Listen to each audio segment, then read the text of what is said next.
দূৰণিৰ পৰা লাগি চাওঁ তোমাক আজি জানোছা তুমিও চোৱা যদি মোলৈ এবাৰ ঘূৰি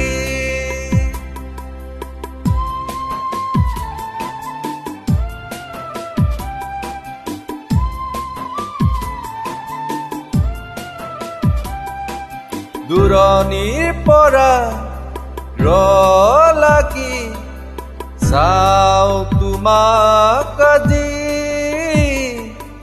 জানোছা তুমিও চোৱা যদি মোলৈ এবাৰ ঘূৰি কিনো কম মই কোৱা সুধিলে আনে ভাল পোৱা নে ভাল পোৱা নে নোপোৱা ইমান মৰম